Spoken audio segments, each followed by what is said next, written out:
गुजरात का द्वारका शहर वह स्थान है जहां 5000 साल पहले भगवान कृष्ण ने द्वारका नगरी बसाई थी। जिस स्थान पर उनका निजी महल और हरिगृह था, वहां आज द्वारकाधीश मंदिर है। इसलिए कृष्ण भक्तों की पुष्टि में यह एक महान तीर्थ है। वैसे भी द्वारका नगरी शंकराचार्य द्वारा स्थापित देश के चारों धाम में से एक है। यही नहीं, द्वारका नगरी पवित्र सप्तपुरियों में से भी एक है। मंदिर का वर्तमान स्वरूप 16 सदी में प्राप्त हुआ। जन्माष्टमी के अवसर पर आप जानेंगे कि किस तरह से नष्ट हुई थी द्वारका नगरी। द्वारकाधीश के गर्भगृह में चांदी के सिंहासन पर भगवान कृष्ण की श्यामवर्णी चतुर्भुज प्रतिमा विराजमान है। यहाँ उन्हें रणछोड़ जी भी कहा जाता है।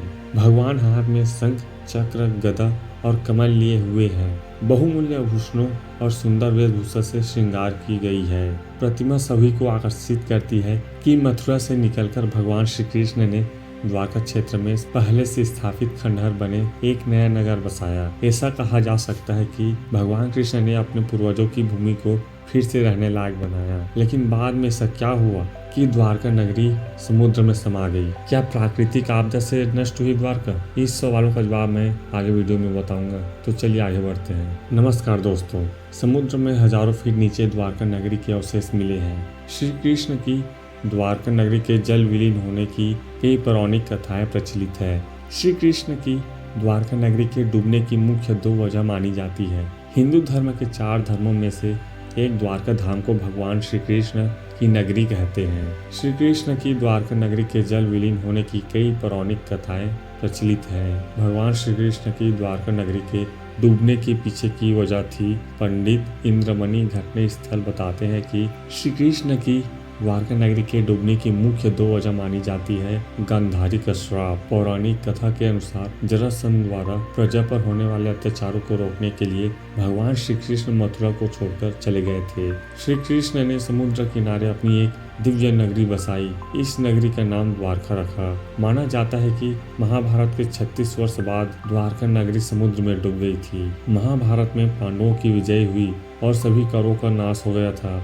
इसके बाद जब युधिष्ठिर का हस्तिनापुर में राज तिलक हो रहा था, उस समय श्री कृष्ण भी वहां मौजूद थे। तब गांधारी ने श्री कृष्ण को महाभारत युद्ध का दोषी ठहराते हुए भगवान श्री कृष्ण को श्राप दिया कि अगर मैंने अपने आराध्य की सच्चे मन से आराधना की है और मैंने अपना पत्नी व्रत धर्म निभाया है, तो जो जिस तरह मेरे कुल का नाश हुआ है, उसी तरह तुम्हारे कुल का नाश भी तुम्हारी आंखों के समक्ष होगा। कहते हैं इस श्राप की वजह से श्री कृष्ण की द्वारका नगरी पानी में समा गई। दूसरा कारण ऋषियों का श्राप। एक अन्य पौराणिक कथा के अनुसार एक बार महर्षि विश्वामित्र देव ऋषि नारद कण्व द्वारका गए। तब यादव वंश के कुछ लड़के ऋषियों के साथ उपहास करने के प्रयोजन से श्री कृष्ण के पुत्र सांब को स्त्री वेश में ले गए और ऋषियों से कहा कि यह स्त्री गर्भवती है, आप इसके गर्भ में पल रहे शिशु के बारे में बताइए कि क्या जन्म लेगा।